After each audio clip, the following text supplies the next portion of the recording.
Bonsoir Julien. Bonsoir David. Alors ce soir, un jeu vidéo pour économiser de l'énergie. Éclairez-moi. Exactement, vous allez voir, c'est assez innovant, j'allais dire.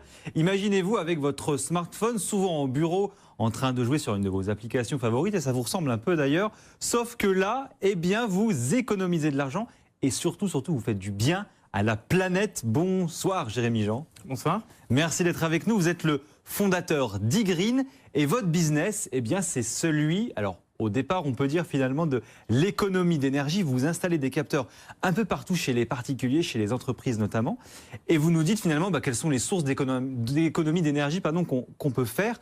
Racontez-nous vos activités. Comment est-ce que vous fonctionnez? Exactement. En fait, on a développé une solution d'économie d'énergie dans les bâtiments, tertiaires, de bureaux ou résidentiels, au travers du suivi des consommations et du changement de comportement.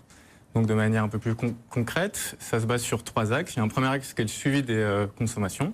On va placer des capteurs ou récupérer les données de compteurs communicants. Oui, ça marche aussi avec les compteurs connectés, le fameux Linky, mais il y en a plein d'autres. Exactement, ou le Gaspard par exemple pour le gaz.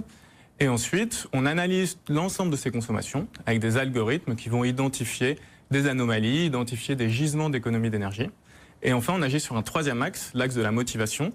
Parce qu'on s'est aperçu que c'est pas parce qu'on sait combien on consomme et qu'on sait comment on peut faire des économies. Forcément des efforts. On fait forcément. On va en reparler parce que c'est ça finalement qui est intéressant dans votre business. En un mot déjà, j'allais sur le point 1 et sur le point 2, sur l'analyse et sur la mesure.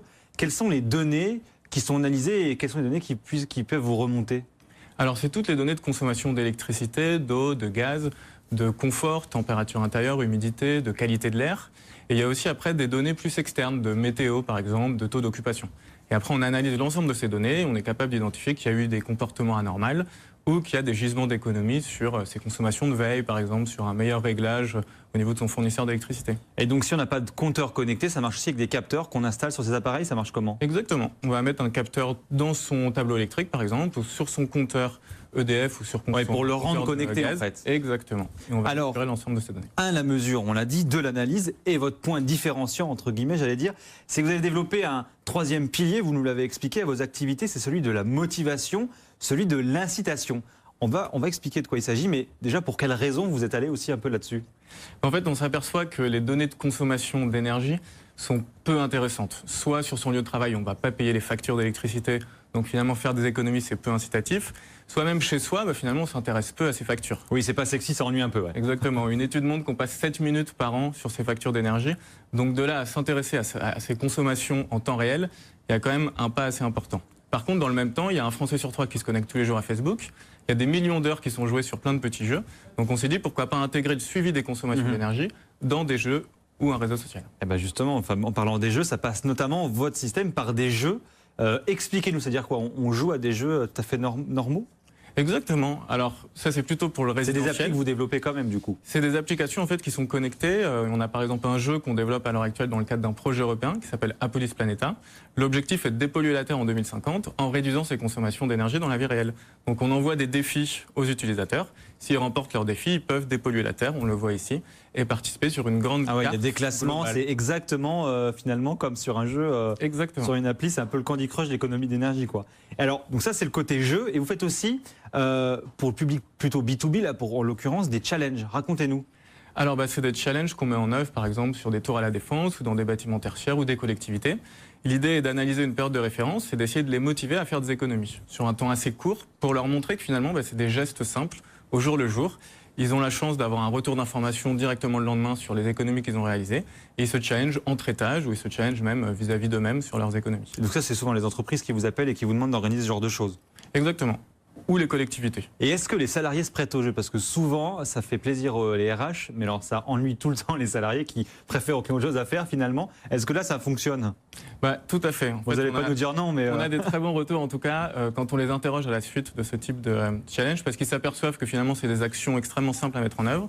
Ils ont un retour ludique, c'est pas de la culpabilisation, et ils prennent finalement plaisir à réduire leur consommation. Est-ce qu'on peut quantifier le gain environnemental, j'allais dire, avec les jeux et sans les jeux? Est-ce qu'il y a un effet jeu, justement? Tout à fait. Sans les jeux, on est à peu près autour de 10% d'économie d'énergie. Et quand on met en place nos jeux et nos challenges, on peut monter jusqu'à 30%. Donc ça fait x3. Exactement. Une part importante. Le principal challenge est ensuite de pérenniser ça dans le temps. C'est pour ça qu'on remet en œuvre différents défis au cours de l'année. Alors ça fait x3, mais pour un particulier, un système standard, ça coûte combien? Alors ça va dépendre, on est à peu près sur 50-100 euros pour s'acheter un petit capteur. Et on fait entre 10% et 30% d'économie, donc on peut monter jusqu'à 200 euros par an d'économie. En un mot, pour finir, comment est-ce que vous voyez votre marché? À combien est-ce que vous l'estimez? Est-ce que vous êtes capable de dire, allez, finalement, dans 2, 5 ou même 10 ans, imaginons, est-ce qu'on sera tous équipés d'un petit jeu dans sa poche pour réduire ses factures d'énergie? Je l'espère. En tout cas, à l'heure actuelle, on travaille dans le marché du résidentiel avec les promoteurs et les bailleurs, le marché des bâtiments tertiaires. Et on sait que demain, tout le monde sera connecté avec un compteur communicant, le fameux Linky. Oui. Et ça va vous booster commercialement. Exactement, à l'échelle européenne, c'est 70% des Européens qui sont connectés à un compteur communicant.